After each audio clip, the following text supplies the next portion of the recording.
NetDicks movie alert. NetDicks movie alert. Arnold Palmer alert. Arnold Palmer alert. Who wants some Arnie Palmies? We got Cool Hand Luke coming up, hey. It's NetDicks movies. We got Cool Hand Luke coming up. Hot damn! Hot damn! Young diggity daddity dope. It's ranked the 170th movie on IMDb with an 8.1. Tell them to go fuck themselves. It should be top 10. This movie is unreal. It is absolutely unreal how fucking great this movie is. I cannot talk enough about how great Cool Hand Luke is. Amazing. Amazing. Phenomenal. So, for starters, it's Cool Hand Luke. Came out in 1967. We're talking, middle of the fucking 60s, baby. Pre-Vietnam, post-Korea, everybody's rebelling, teenagers don't know what the fuck is happening, kids are growing up. Rebel Without a Cause came out 12 years ago. It's directed by Stuart Rosenberg, and it had a budget of $3.2 million. It's starring Paul Newman. That's where we'll start. It's fucking great, guys. It might be the most underrated movie in all of cinema.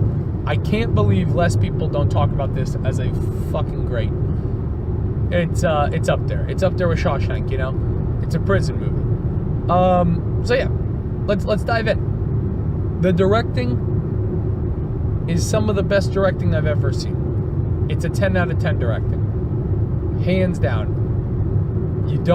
There's not a question in my mind. You will not sway me on this. The directing is fantastic. It's Stuart Rosenberg, man. I gotta watch some more of his stuff. That's a fact. I don't know what else he's done. But just it's pretty tough to explain too. But the camera, it's quick cuts. That's what I like.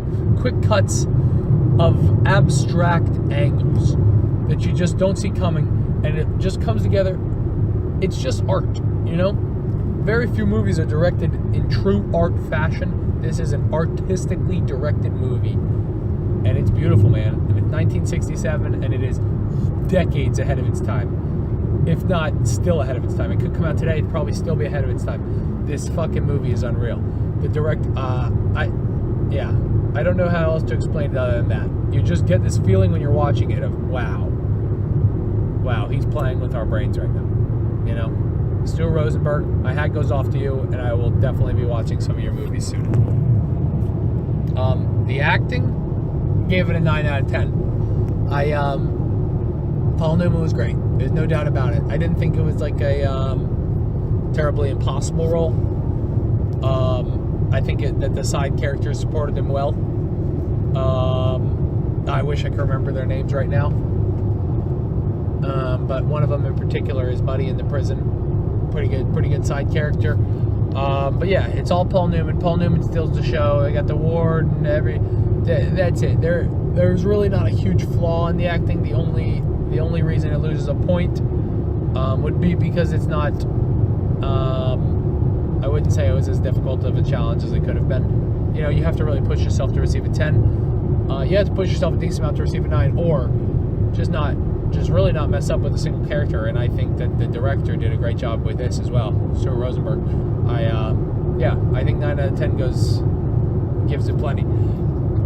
Paul Newman's great, man. Paul Newman will hit you on emotional levels. They all will. They form a brotherhood in this prison, and yeah, it's emotional. But the acting's great. The acting keeps you involved and keeps you feeling it.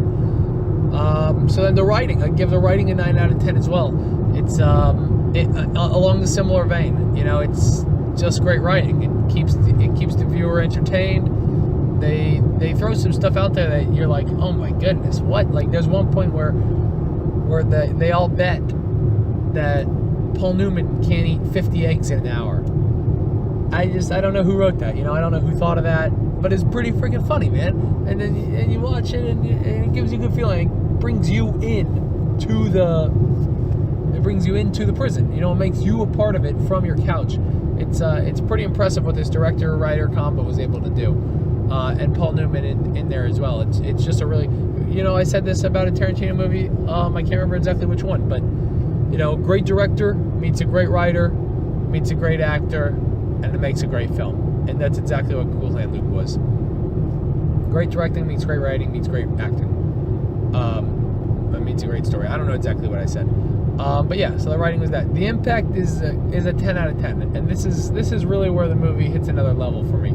The directing blew me out of the water. That was the first sign that this movie was something fucking else. But by the end of the movie, you start to get the overarching picture. It's a story of conformity, failure to conform. It takes place. I don't know if it actually takes place in the 60s. I assumed it did. It does. I'm pretty sure it does. But it's it's a young man's failure to conform. I said this. It's like James Dean in Rebel Without a Cause grew up and is 15 years older, or 12 chronologically. There is no place in society. This is how this echoes the sentiment of so many Americans out there. Today still, especially, the message holds true 50, 60 years later. What do you do? What are you doing? What are we here to do? Are we here to work all day? The prison is a metaphor for the working system, I think. Paul Newman didn't want to work. It's not that he was a bad guy. He just wanted to be a guy. He didn't want to fucking suck. He didn't want to suck his ass up to every boss in the whole world. He didn't want to fucking suck everybody's dick, man. And everybody wants you to suck everybody's dick. And so in the 60s, there was this whole, it was post-McCarthyism where you were supposed to conform, and communists, and trust me, I'm not supporting communists at all. I really enjoy the American democratic system, and I really enjoy capitalism. I'm one of the biggest fans of both systems. To an extent, honestly, I think the failure of democracy is that it'll eventually turn socialist. But, yeah, sorry, I shouldn't have brought that up, guys. Woo! My bad.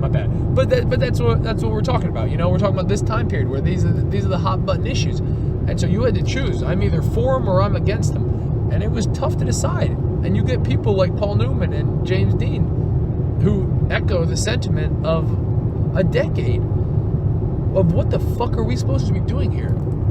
And that sentiment will never die. It hasn't died yet.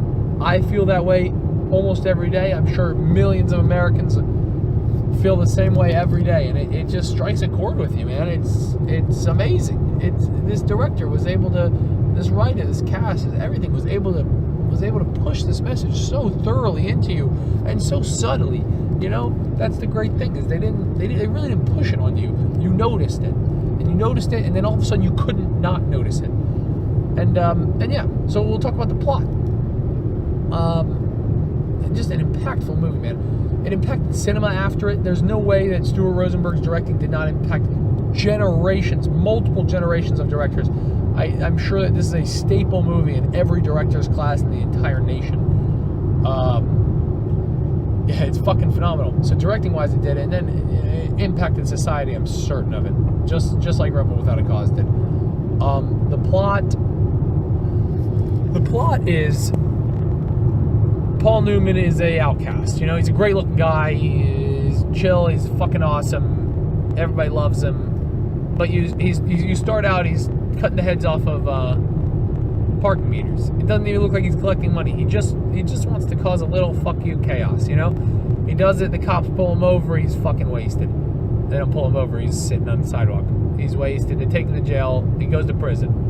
He has to work his way up the ranks of prison, gain respect from his people, and he does, because he's a badass. He gets beaten to halfway to death, and then he becomes, then he eats the 50 eggs, and he wins a big hand of poker. He's just a cool guy. He says, I've never planned anything in my entire life. He's one of those guys that you watch and you wish you were like, that a 15-year-old kid is probably trying to be Paul Newman. I can imagine fucking a generation of 15-year-old kids in 1967 wanting to be Paul Newman, attempting to be Paul Newman. You can probably see it in a lot of your parents if you look at it. If you watch this movie and then say, did my dad watch Cool Hand Luke?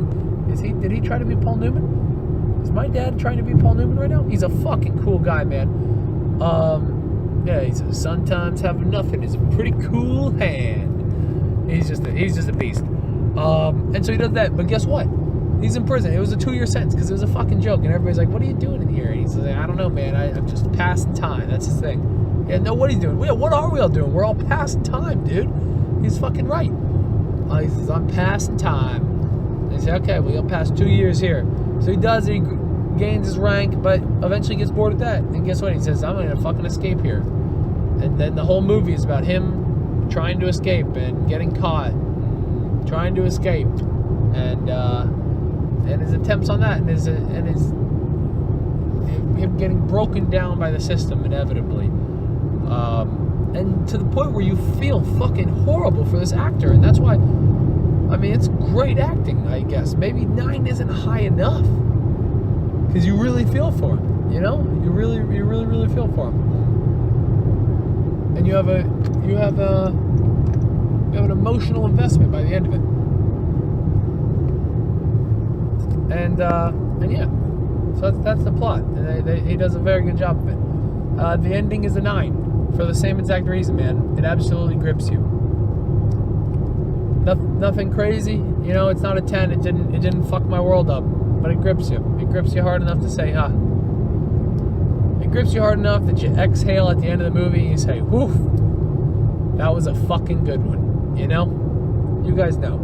There's only so much I can say about this movie, but just watch it. That's it. I'll plead to every viewer that we have and every liker that posts, fucking watch this one if you're a real fan of movies. If you're a real fan of movies and cinematography and acting and writing, and if you really believe that you enjoy movies, this is a must watch. And I cannot believe it took me this long to watch it. It's a fucking masterpiece. Overall I gave it a 9.3. I'm looking at it now. Yeah, 4 9s and 2 10s. Does my math add up? Yeah, that's a 9.3. Could be a 9.4, depending on how you round. Actually, I think it's pretty damn close to 9.3. That's it. Depending on how you nudged it, you can go higher or lower, but a 9.3, man, that's a pretty fucking high score, and I think it deserves every decimal of it. So yeah, that's Cool Hand Luke, guys. Paul Newman influencing a generation of people, a generation of misfits, man. Real life Rudolph. You know what I'm saying?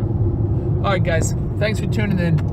This is NetDicks Movie Reviews. This is Uncle Swag, and I appreciate your time today. So, shapoopy. Peace out, boys and girls. And go watch Cool Hand Luke.